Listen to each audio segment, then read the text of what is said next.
Today, Precarious plays Hades. Let's go now. You should ask me some more questions because I think that I'm getting a little unfocused. Well, there are a lot of mechanics going on in this game that we have not even scratched the surface of. We had just started talking about how the weapons work. Mm-hmm. Tell me about how these boons you get from people work. So you start out, you pick your weapon, you pick what aspect the weapon is going to have that defines some important characteristics of how it's going to act throughout your playthrough, and you're stuck with that weapon in that aspect. Yes, but So then the boons, they are randomized every time you speak to a god. Mm-hmm. They give you a list of 3, and there are some ways to manipulate this stuff. Mm-hmm. But generally, at a baseline, it's like you talk to a god, they give you 1 of 3 things to choose from, and you just have to sort of pick the best one, you know? Like whichever one. Usually the way it sort of goes is, for me at least, at the start of the run, I just pick the strongest one. Mm-hmm. And then after that point, I might take a lower rarity option if it suits what I already have. Electrotis, you ready? Your weapon's looking rather dull there, Zacharias. Great Daedalus decided not to grace you with his gifts this time around. Now that you mention it, he hasn't, no. Though I'm prepared to say I don't need special augmentations to get past you. This is a prime example of what we were talking about before. That is incredibly specific. Have you ever heard this before? No. Yeah, 60 plus runs. We can put that to the test right now. Just remember, you need all the help you can get. Gosh, like how many lines how many days of dialogue? I've heard, the number I've heard is 20,000. Lines, Lines, okay. not hours. That's a lot. That feels like a lot. That feels like a Ha! Suck it!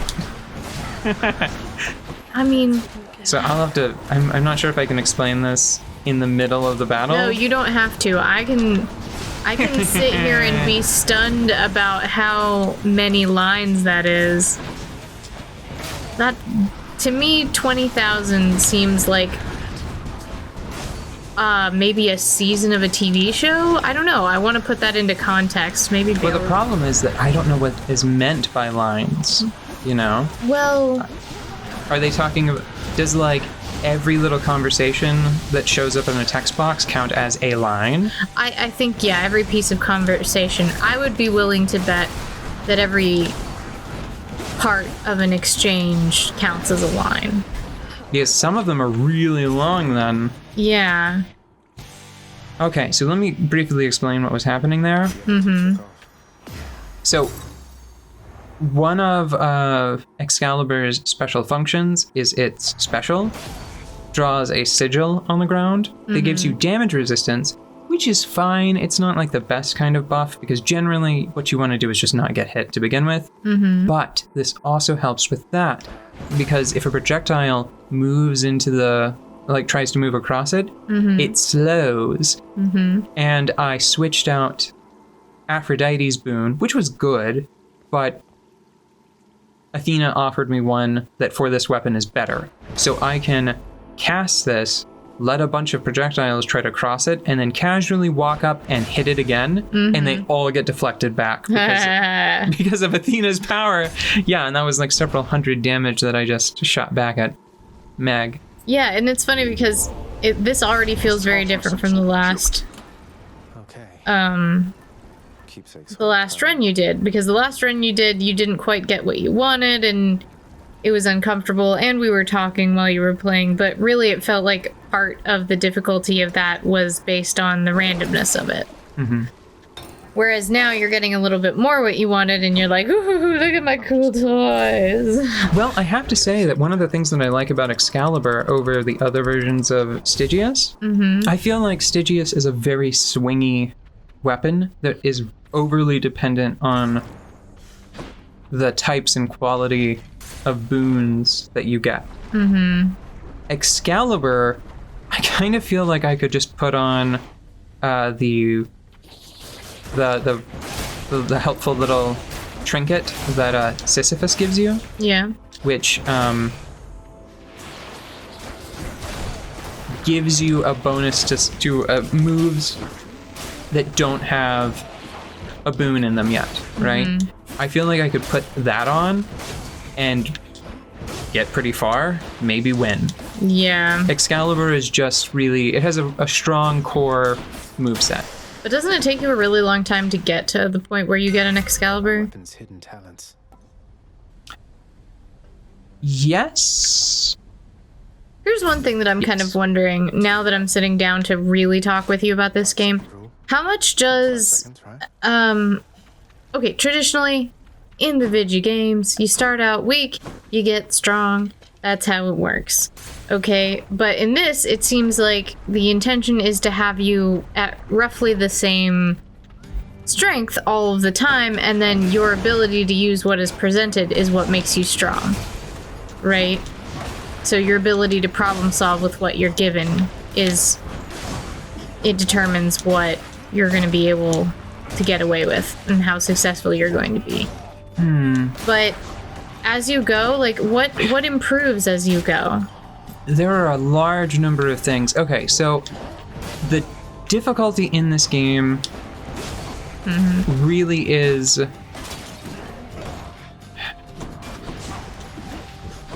it is fluid. It is incredibly fluid. And a lot of it is left in the hands of the player.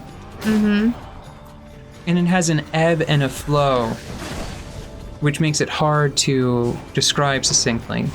Give me a second to think about it. Okay, I'm gonna start with like the sort of meta level, and then talk about individual runs. Whenever you go to the House of Hades, there are a lot of semi-permanent or permanent upgrades that you can get. Yeah. A lot of them are unlocked with a resource called... is it called Darkness or Shadow? I think it's called Darkness. So there's a resource called Darkness, and you can look into a mirror that Nyx provided you with before the start of the game.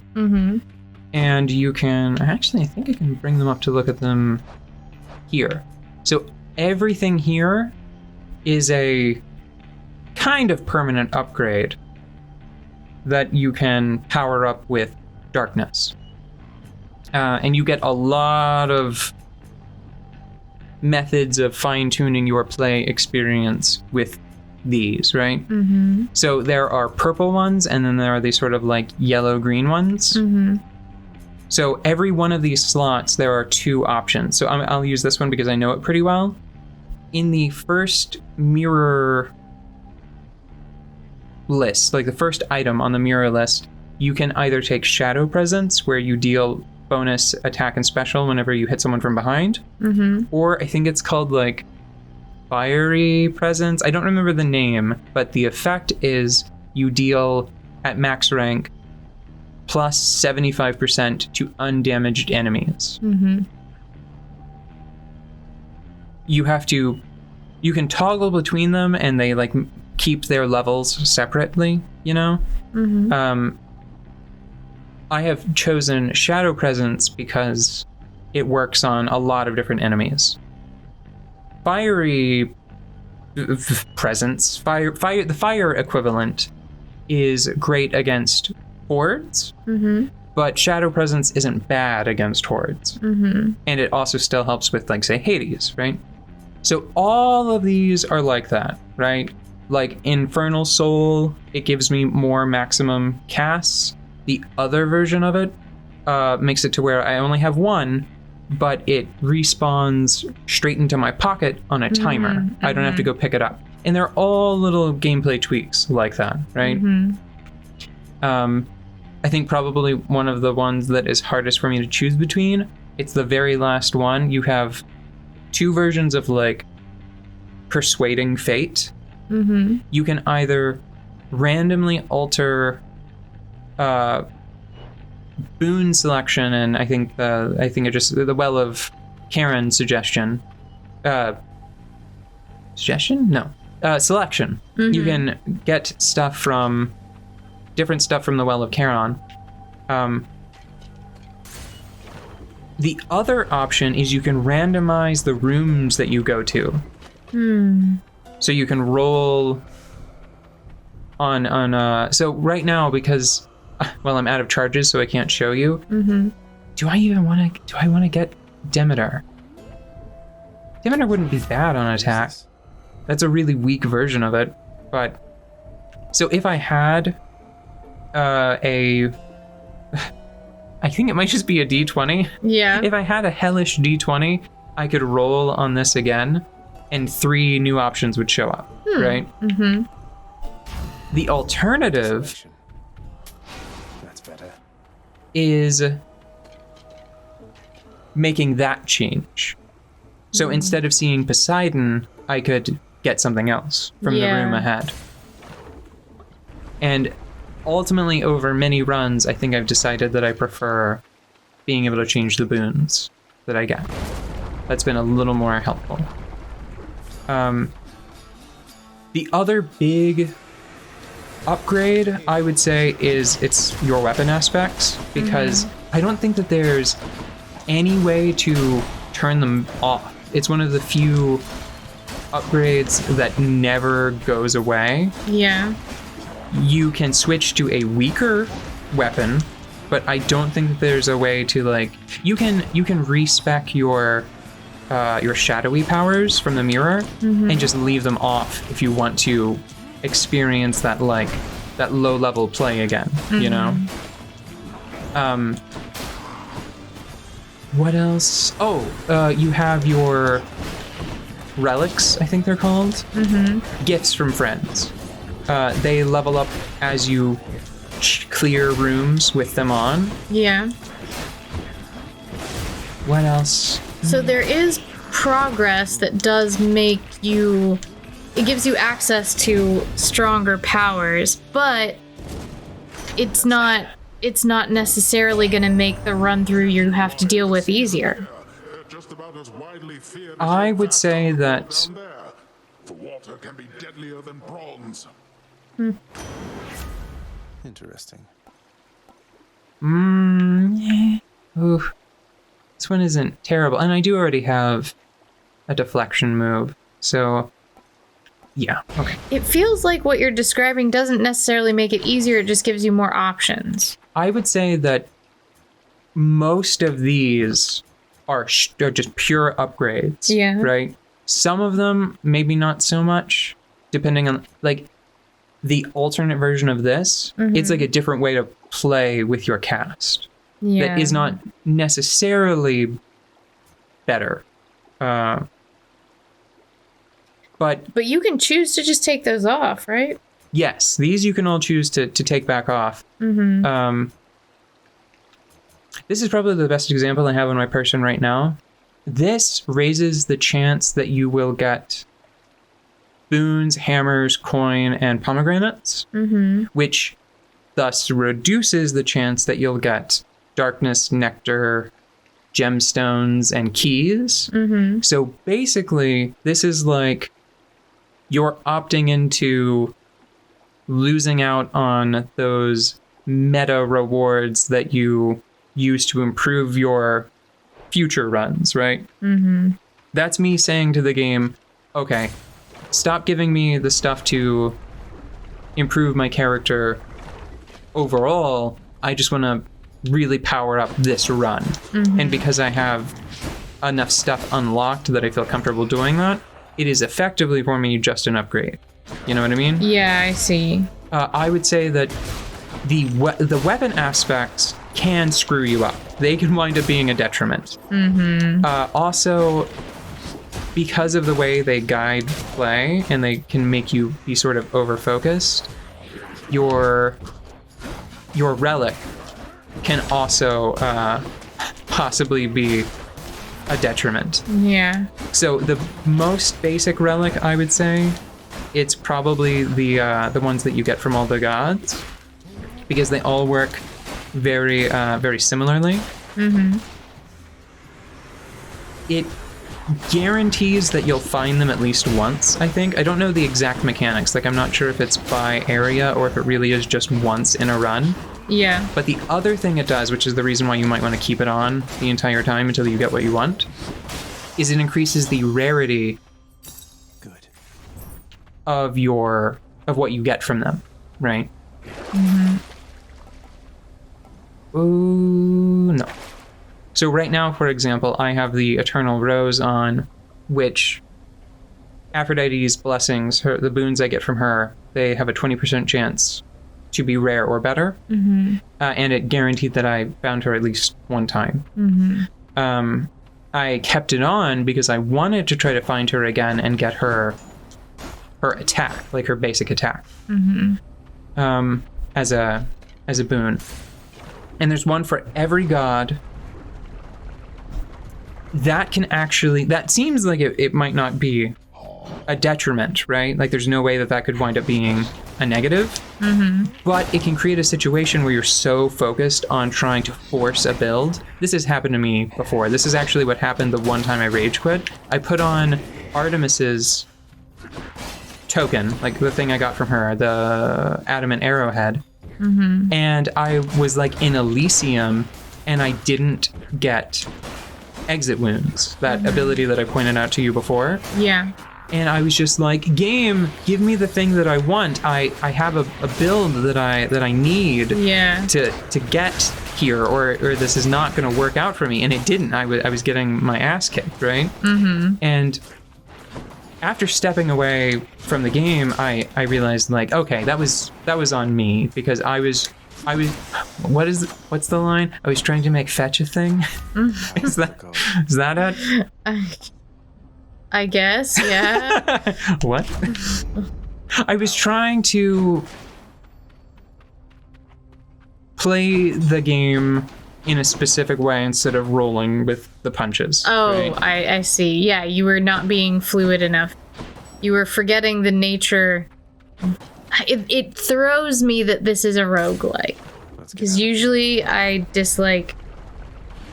Like, roguelikes sound fun, but then when you play them, they're not. I often find that to be true as well. Yeah. Because the good news is you are about to close the gap a little bit. And so every time we talk about this game and I remember, like, oh yeah, you have to be fluid. It's a roguelike. Obviously you have to be fluid. And then I'm like, yeah, but when do we ever play roguelikes? You know?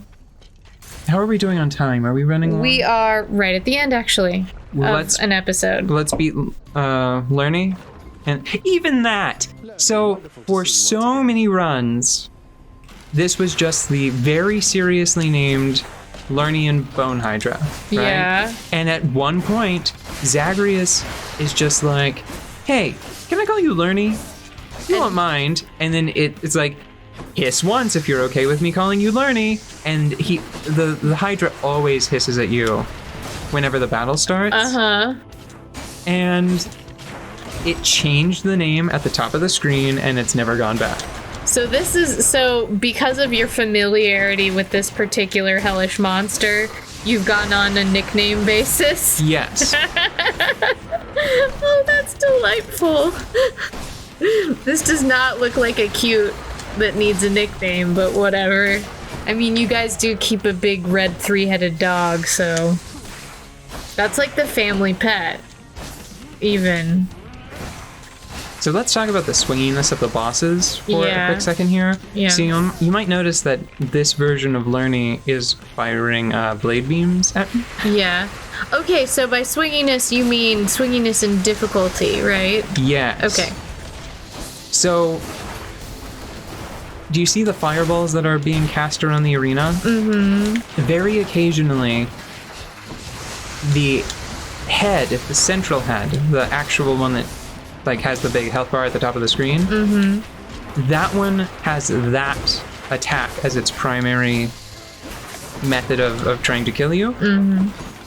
And that makes this fight in this arena a mess.